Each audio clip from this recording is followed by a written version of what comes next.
মমতা বন্দ্যোপাধ্যায়ের সরকারের 85টা প্রকল্প, প্রতিটা বাড়ি কমপক্ষে 15টি প্রকল্পের সুবিধা পেয়েছে। সেই মমতাময়ী প্রকল্প তালিকা নিয়ে মানুষের বাড়ি বাড়ি যাব। 26-এর বিধানসভা ভোট যেন দিদিকে দেয়।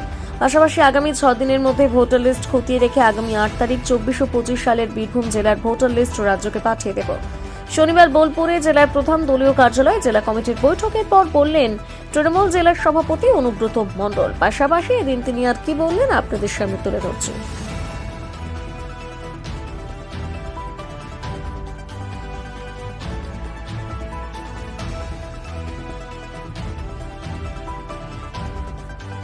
ছিল সেটা যেমন আমার অল এমএলএরা ছিল, অল অঞ্চল প্রেসিডেন্ট ছিল, সভাধিপতি ছিল, আচ্ছা অল অঞ্চল প্রেসিডেন্ট ছিল, অল এমএলএরা ছিল, অল ব্লক প্রেসিডেন্ট ছিল, জেলা পরিষদের মেম্বার ছিল, পঞ্চায়েত সমিতির মেম্বাররা ছিল এবং আমাদের মন্ত্রী যাদের দেখছেন এরা সবাই ছিল, সভাধিপতি ছিল, সবাই ছিল। বসে ভোটার লিস্ট নিয়ে যে আলোচনা 6 দিনের ভেতরে স্ক্রুটিনি করে 8 তারিখে ফের ব্লক প্রেসিডেন্ট আর এমএলএদের ডাকা হলো যে স্ক্রুটিনি করে আমরা কলকাতায় জমা দিয়ে দেবো আছে কি না দেখার জন্য। কারণ এটা তো 24-25-এর ভোটার লিস্ট আর 25-26-এ ভোটার লিস্ট আর একটা বেরোবে। কিন্তু এখন হয়তো তখন আমরা আবার সার্চিং করে দেখে নেবো, অবজেকশন দেবো। ওই তো বললাম তো যে অঞ্চল প্রেসিডেন্ট, আমাদের বুথ প্রেসিডেন্ট আছে, বুথ প্রেসিডেন্টদের নিয়ে সবাইকে বুথ প্রেসিডেন্টদের বলবে সেটা কাজ করাবে। এখন ভোটার লিস্ট নিয়ে নিলাম, আর একটা নেবো।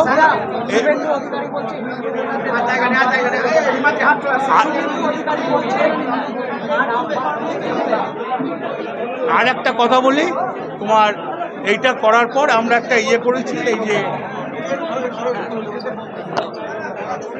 এইটা করার পর আমরা একটা জিনিস করেছি যে 85টা প্রকল্প আছে, এই প্রকল্পটা নিয়ে বাড়ি বাড়ি যাবে। এক একটা বাড়িতে কটা করে প্রকল্প পেয়েছে এই প্রকল্পটা দেখাবে। দেখানোর পর এক একটা বাড়িতে 10টা-12টা প্রকল্প, মমতা ব্যানার্জির প্রকল্প। 5 বছর পর একবার ভোট হয়, 26-এর ভোটটা যেন মমতা ব্যানার্জিকে দেওয়া হয়। মন্ত্রী অনুপস্থিত ছিলেন। শুভেন্দু অধিকারী বলছেন যে হিন্দু ভোটারদের নাম বাড়াতে দেবেন না।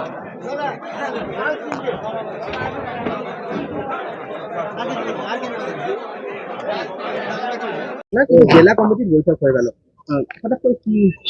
দেখুন, যদিও এটা দলীয় অভ্যন্তরীণ বিষয়, না বলাই উচিত বলে মনে করি, তবু যে প্রশ্নটা করছেন সঠিক প্রশ্ন করছেন।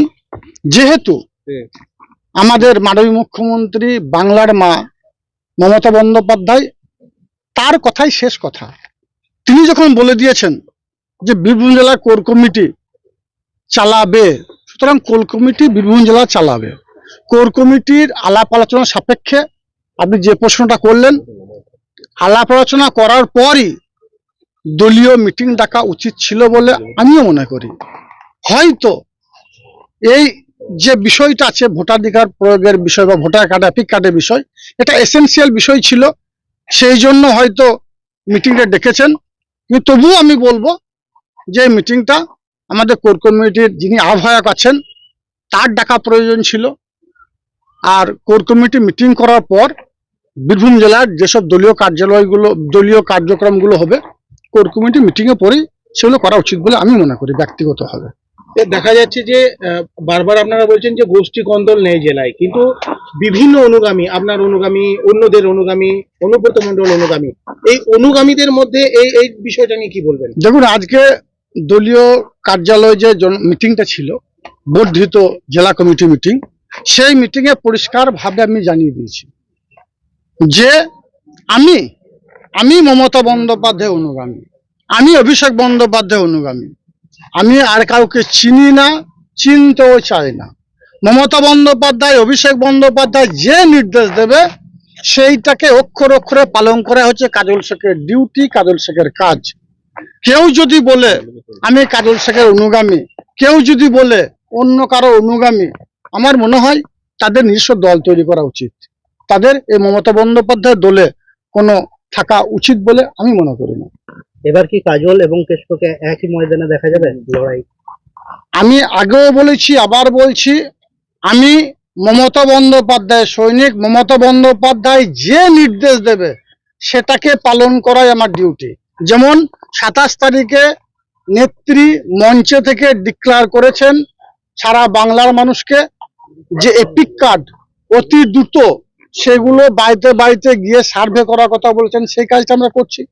তাছাড়া বীরভূম জেলার বিভিন্ন প্রান্তে যে কথাটা আপনারা বলেছেন গ্রুপ দ্বন্দ্ব, অবশ্যই গ্রুপ দ্বন্দ্ব বা কোথাও কোথাও নিজেদের মধ্যে অন্তন্দ্ব হচ্ছে বা হচ্ছে না এটা আমি বলবো না, কারণ বীরভূম জেলায় তৃণমূল কংগ্রেস ছাড়া অন্য কোনো দলের কোনো অস্তিত্ব আছে বলে আমি মনে করি না। তৃণমূল কংগ্রেস একটা বড় পরিবার। এই পরিবার, একটা পরিবারে মায়ের সঙ্গে ছেলের দ্বন্দ্ব, বাবার সঙ্গে ছেলের দ্বন্দ্ব, ভাই ভাই দ্বন্দ্ব হয়, সেই ধরনের দ্বন্দ্ব হচ্ছে বলে মনে করছি আমি।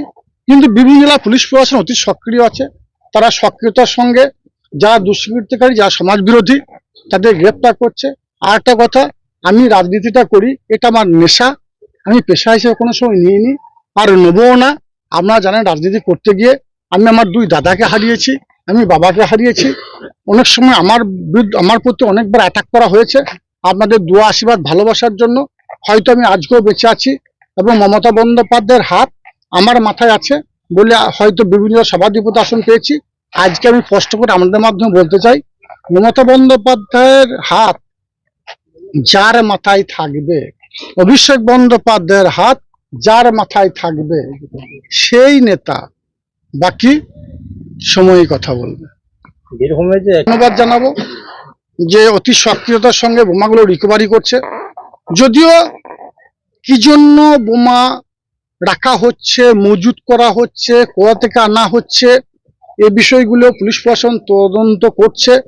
আইনের বিচার অনুযায়ী, আইনের শাসন অনুযায়ী আইনের পথে চলবে, সেই পথে তাদের বিচার হবে। কিন্তু এখন কোনো বোমাগুলির প্রয়োজন আছে বলে আমি মনে করি না, কারণ মমতা বন্দ্যোপাধ্যায় যে উন্নয়ন করেছে সেই উন্নয়নের মাধ্যমে মানুষের মনের মণিকোঠায় পৌঁছে গেছেন। স্বভাবতই বোমাগুলির কোনো প্রয়োজন নেই। যারা বোমাগুলি নিয়ে খেলছে তারা মমতা বন্দ্যোপাধ্যায়ের সৈনিক বলে আমি মনে করি না ব্যক্তিগতভাবে।